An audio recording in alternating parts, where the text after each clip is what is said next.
नमस्कार। महाराष्ट्र में जो होना था वो हो गया है। अब कोई कुछ भी कहता रहे, अब सब लोग लकीर पीटने का काम कर रहे हैं। सबको ऐसा लग रहा है कि उनसे बड़ा नेता कोई नहीं है, उनसे बड़ा गुंडा कोई नहीं है। लेकिन हकीकत बात यह है कि जिसके साथ ज्यादा लोग खड़े हुए हैं, जिसके साथ ज्यादा जनप्रतिनिधि हैं, जिसके साथ ज्यादा एमएलए हैं, एमपी हैं, ताकत तो उसी की बड़ी होती है। और इस सब के बीच एक ऐसी पार्टी जो मुद्दे पर आधारित थी, हिंदुत्व के मुद्दे पर चुनाव लड़ा करती थी, वो परिवारवाद के मुद्दे में फंस करके रह गई है और आज उसकी औकात 2 कौड़ी की हो गई है। आप सब लोग समझ ही गए होंगे कि मैं किसकी बात कर रहा हूं। उद्धव भाऊ ठाकरे वाली यूबीटी, जो असली शिवसेना भी नहीं रही। अब तो ठाकरे परिवार के पास असली शिवसेना हुआ करती थी, अब उनके पास शिवसेना का कुछ भी नहीं रह गया।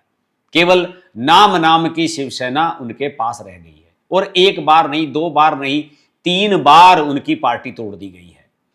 मंगलवार को खबर आई थी कि शिवसेना के 6 सांसद बागी हो गए हैं, यूबीटी के, अगर मैं बात कर रहा हूं इस समय तो उद्धव ठाकरे वाली। और उन्होंने स्पीकर से मुलाकात की है और उनको एक चिट्ठी सौंपी है। क्या चिट्ठी सौंपी है मुझे नहीं पता, उनके नाम भी नहीं पता लगे थे उस समय तक। और बुधवार को यह घटनाक्रम बड़ा जोर शोर से चला, हमने भी वीडियो बनाया। और बुधवार को ही यूबीटी ने एक 3 पंक्ति की विप, 3 लाइन विप जारी की कि सबकी एक आवश्यक मीटिंग नई दिल्ली में पार्लियामेंट हाउस में बुलाई गई है। वहां पर सबको पार्टी के दफ्तर में पहुंचना है।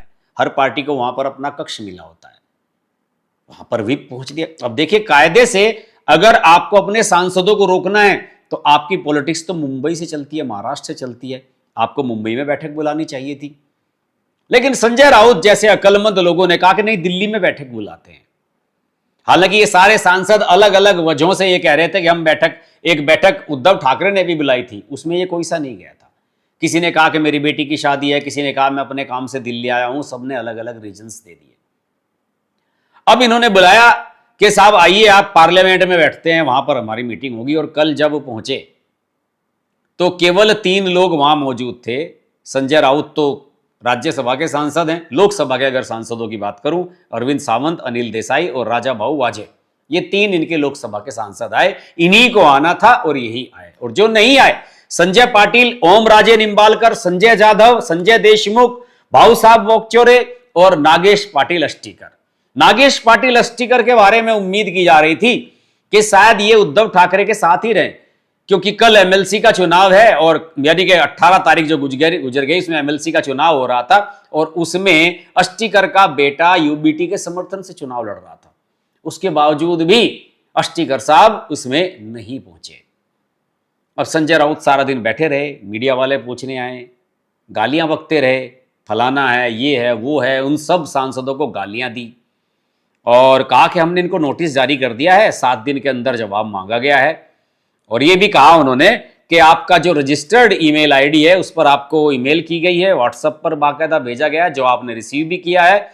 और उन्होंने कहा कि हमारे पास एक औपचारिक रिकॉर्ड है कि हमने जो व्हिप जारी किया था वो सभी सांसदों को दे दिया गया था। और अगर सांसद इस बैठक में नहीं आए हैं तो इसका मतलब यह है कि उन्होंने जो मुख्य सचेतक है उसके व्हिप का उल्लंघन किया है।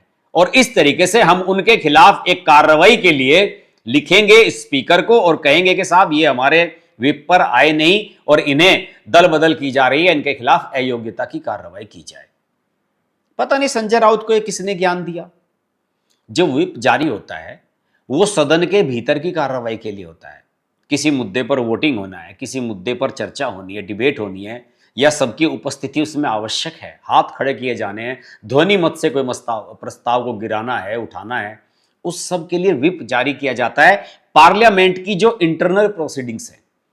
अब इनको किसी ने यह बता दिया कि पार्लियामेंट के परिसर में अगर आप कोई बैठक बुलाएंगे और उसमें अगर आपका कोई सांसद नहीं आता है तो आप उसकी अयोग्यता के लिए स्पीकर को लिख सकते हैं।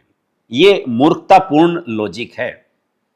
अब ये 7 दिन का नोटिस जारी कर ले, इन सबको कुछ भी कह ले, अगर स्पीकर कानून सम्मत काम करते हैं तो सही है, नहीं तो संसद पर जाएंगे, सड़कों पर उतरेंगे, अदालत में जाएंगे। ये संजय राउत कह रहे हैं कि हम सड़कों पर उतर के आंदोलन करने वाले हैं।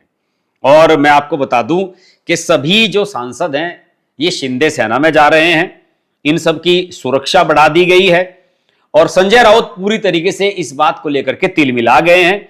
वो कह रहे हैं कि गद्दारों की सुरक्षा बढ़ा दी गई है, अब तो उनकी सुरक्षा में केवल भारतीय सेना तैनात किया जाना ही बचा हुआ है और हमने नोटिस जारी किया है 7 दिन का, जो हमारे पास आएगा वो हमारा है, जो नहीं आएगा वो बेईमान है, गद्दार है। और ये सवाल खड़े कर रहे हैं कि साहब शिंदे वाली शिवसेना कब से असली शिवसेना हो गई? जहां ठाकरे हैं वही असली शिवसेना है। अरे चुनाव आयोग ने मान्यता दी है उनको, चुनाव चिन्ह एकनाथ शिंदे के पास है आपकी पार्टी का, असली नाम आपका पार्टी का उनके पास जा चुका है। संजय राउत किस दुनिया में जी रहे हैं? केवल हारमोनियम पर गाने गाने से, तबला बजाने से और नाचने से ही सब कुछ नहीं होता है। संजय राउत की स्थिति यह है कि न 3 में न 13 में वैसे ही फुदकते हुए घूम रहे हैं। और अब यह भी खुलासा हुआ है दोस्तों कि जो सांसद बागी हुए हैं, 6 सांसद अलग हुए हैं जो इनसे, संजय यादव वगैरह, इन सब लोगों ने ओम बिरला को जो चिट्ठी लिखी उसमें क्या लिखा है? उन्होंने ये कहा है कि साहब ऐसा है कि हम इस यूबीटी से इसलिए अलग हो रहे हैं, हमें एकनाथ शिंदे वाले गुट के साथ बैठने की परमिशन दी जाए, क्योंकि हमें खबर यह मिली है कि उद्धव ठाकरे अपनी पार्टी का विलय कांग्रेस में करना चाहते हैं और कांग्रेस की और हमारी जो शिवसेना की जो विचारधारा है वो कभी से मेल नहीं खाती। हमारी हिंदूवादी विचारधारा है और हम अपनी विचारधारा से कंप्रोमाइज नहीं कर सकते। हमारी विचारधारा एकनाथ शिंदे के गुट से मिलती है, इसलिए एकनाथ शिंदे के पास बैठने का हमें मौका दिया जाए।